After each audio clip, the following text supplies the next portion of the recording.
For years, the media said they were waiting for the moment Pauline Hanson would finally crack, said she was too controversial, too reckless, too dangerous to survive another scandal. Then reporters surrounded her over donor money, a private jet, and a polling day brawl, expecting the whole thing to collapse live on camera. But instead of backing down, Hanson turned the ambush into a declaration of war against the political establishment itself. She didn't apologize, didn't retreat, didn't abandon her own volunteer when the pressure hit. And then she said the line that changed the entire press conference: "Politics is a dirty game." That was the moment the media lost control of the story. Watch what happened next. Who are still undecided, what can One Nation do for them in terms of in that regard? Small businesses have been forgotten for for a long time. There's about 50,000 small businesses that gone under insolvent. A lot of it's been driven by the cost of living and also by regulations by not only local, state and also federal governments, the regulations that are imposed on them. And one of the biggest ones is also your cost of electricity. So they can't afford it anymore. So you've got a combination of increased land taxes, regulations, cost of living, electricity costs, and the industrial relations laws is another thing as well. So it's a combination of many, many things, and I don't believe the major political parties have really sat down and listened to small business and to hear what their issues are.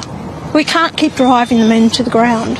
Senator Hanson, your party's a hot favourite to win this weekend, and it would be your first win in the lower house, a historic moment. What's your take on this heated exchange? Who made the strongest point? Drop your thoughts in the comments and join the conversation below. Yeah. Are you confident that Mr. Farley will be able to hold on to that seat for you until the next election? I have no doubt about it whatsoever. I know that David Farley, we've had many a talk. I've been on the hustings with him. I've walked around with him. I've listened to him, what he says. And I see him as a dedicated man that really wants to represent this community. He's been a businessman. He's across wide areas that I think he will bring a lot of benefit to for the people here, but also to the floor of Parliament. Would you change the allegiances were the source of a scuffle down the polls yesterday, which you've addressed? Are you concerned that record will continue to follow him and you? Sorry, can you just repeat that, what you've just said then? His previous political allegiances were the source of a scuffle yesterday on the polls. Are you concerned that will continue to trail both him and you throughout his time in politics? No, I don't. I'm standing by my volunteer in that whole scuffle. You know, when I first heard about it, I was just about to go on air with Chris Kenny and I didn't get the full story. Since then, I've been able to watch the full video clip of it, and I feel for my volunteer. Look, I take my hat off to all volunteers, regardless what political party you're out there trying to represent. And it's a tough game. I remember my father telling me years ago, politics is a dirty game. Well, haven't I seen the dirty politics come out, especially in this election? And you know what? People are fed up with it. Absolutely fed up, as I am. Because the people who are screaming out for change, they don't give a damn about the politicians. They really don't. It's about representing the people. That's what they want. And these gutter politics that's going on at the moment, you know what people want? They want change from the Labor and the Greens and the Teals. They want the Conservatives to work together.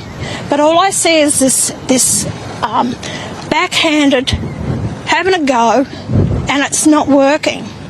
I don't do it. I don't get in the gutter like these other politicians do. The people don't want it. They won't get it from One Nation. But I tell you, I'm going to meet that volunteer and I'm going to shake his hand and I'm going to stand by him. You've hinted yourself at your own lower house tilt in the next election. Do you see this by-election as a bit of a test run for yourself potentially running down there in the future? No, I haven't looked at it from that point of view at all. So it's a test run for every other sitting lower house member in this country. Just in relation to small business, there was a local hotel that had their party booked in terms of your election party, and they're saying that they feel as though they've been let down by not having the booking with their hotel after having worked on it for weeks. What's your message to them? Look, I've only just basically heard about that in the last couple of hours, so I haven't had a chance to speak to anyone with regards to it. What started as another media ambush against Pauline Hanson completely backfired the second she refused to back down. Reporters thought they were about to corner her over donor money, a luxury private jet, and a polling day scuffle involving a pensioner volunteer. Instead, Hanson turned the entire exchange into an attack on establishment politics, rising costs, and what she called the dirty game being played against ordinary Australians. The media opened with the private jet question immediately. Not inflation, not electricity prices, not the collapse of small business. Their first attack was about optics, about Hanson arriving on a multi-million-dollar aircraft funded by donors. They expected embarrassment. Instead, she said she was proud of it because everything had been disclosed from the start and nothing was hidden. That answer killed the setup instantly. The reporters wanted scandal. She answered with transparency. Then she pivoted straight into cost of living pressure, power bills, land taxes, and regulations crushing small business owners.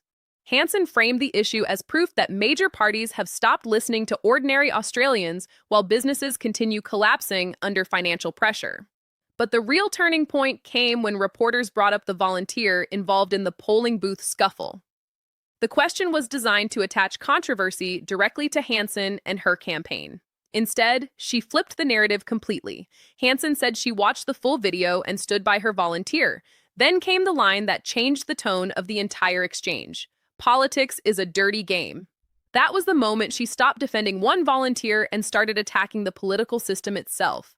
Hanson argued Australians are tired of gutter politics, media attacks, and establishment games while real issues are ignored. Then she doubled down. I'm going to shake his hand and I'm going to stand by him. That became the key line of the entire press conference. Not the jet, not the donors, not the controversy. That line. Because Hanson understood something important. Abandoning the volunteer would make her look weak. Standing beside him made her look defiant and loyal. And she kept escalating from there, saying Australians are screaming out for change and don't give a damn about politicians anymore. The reporters kept trying to drag the conversation back toward controversy. Hanson kept dragging it back toward voters. That was the entire battle. Every hostile question gave her another opportunity to frame herself as fighting elites, establishment politics, and media hypocrisy. Even the hotel booking controversy was redirected back toward pressure on small businesses instead of scandal headlines. And that is why this exchange matters politically. The media thought they were exposing Pauline Hanson.